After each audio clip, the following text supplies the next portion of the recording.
he hands me the phone, right? And I get on the phone, and it's Jeffrey Daniel from Shalamar, Okay. right?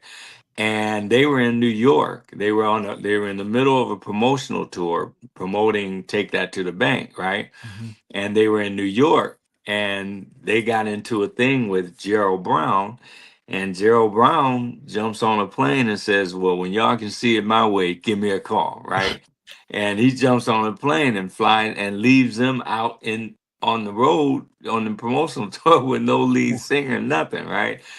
And so like he knew Jeffrey Daniel knew that my lady worked for Don.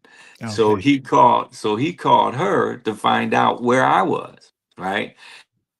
And she told him I'm at the he's at the Motown building having a meeting with these people at Motown, blah blah blah blah. And I know how he got to the Motown building, but to this day, Jeffrey Daniel won't tell me how he got exactly into that exact office Where where I you were? was, right? Yeah. And so, like, he says, "Man, I know I approached you once before about joining the group." He said, "But he ran down the whole thing as far as like, we got into a thing and left us out here with no lead singer. And what we want to offer you an equal position in the group as lead singer, you Mhm. know."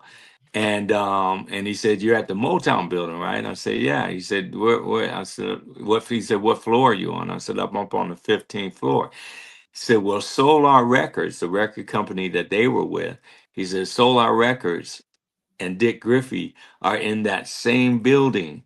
Their Wow. offices are in that same building down on the ninth floor, right?" Mhm.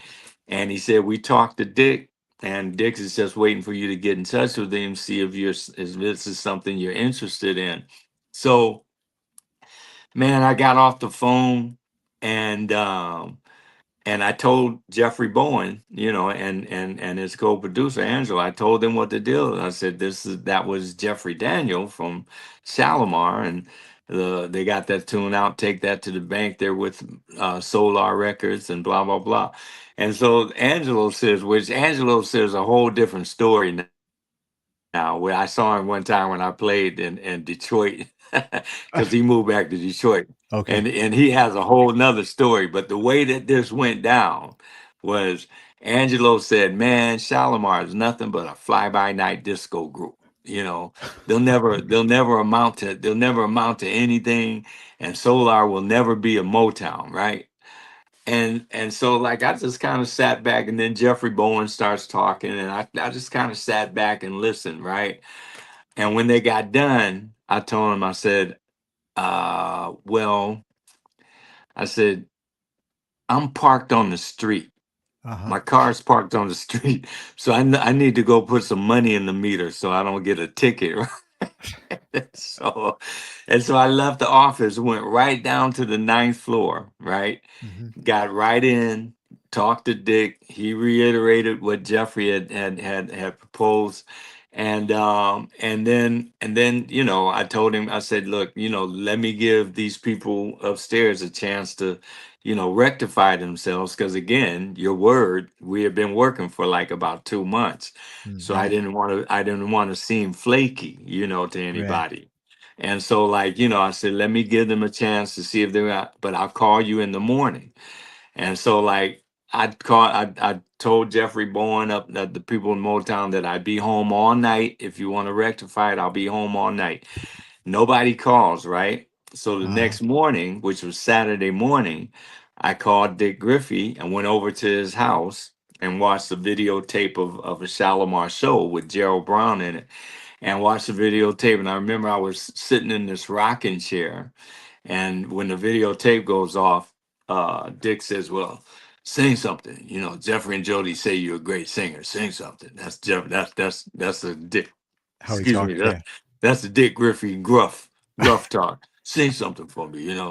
So like I said, "Sing something, just a cappella." Like, he says, "Yeah, sing." So I said to myself, I said, "Well, Lord, me and you, right?" Uh-huh. So I broke into "Field of Fire" by Peebo Bryson. Oh, Something wow, yeah. that you told me stayed in my head.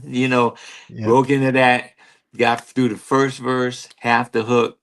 Dick says, "Okay, okay, I'll be right back." He goes upstairs. He comes back down. He hands me about some cash. He said, "Leave some cash with your old lady to pay some bills." And he goes in the other pocket. He said, "Because he brings out an airline ticket. That was back before 9/11. That was Yeah. back when I could ride on your ticket. You could ride on my ticket. There wasn't. You remember those days. You Oh remember yeah, when you yeah. didn't have I got my didn't have." brother a fake driver's license one year. Yeah, yeah, exactly. So Different you times. could, so he goes in the pocket, he brings out the airline ticket. He says, he brings out the cash, says, leave some money, leave some cash with your lady, pay some bills. And he gave me that. Then he brought out the airline ticket. He said, because you got to catch the red eye out tonight and meet the group in New Jersey, which tomorrow morning, which was Sunday morning. Said you got to rehearse the lip sync and the choreography to take that to the bank. He said because Monday you have a TV show to do. Mm. And that's exactly how it went down, man. Friday, I got the offer. Saturday, I guess I did a little lightweight audition. Saturday night, I was on the red eye. Sunday, we rehearsed in either Jeffrey or Jody's hotel room. I can't remember. And then Monday, we were doing this little, wannabe Soul Train dance show in Patterson, New Jersey. Wow. And then we went from there. We continued on with the tour Mhm. and the promotional tour. And then when we came off the road for that, that's when we started on Big Fun album. Yeah.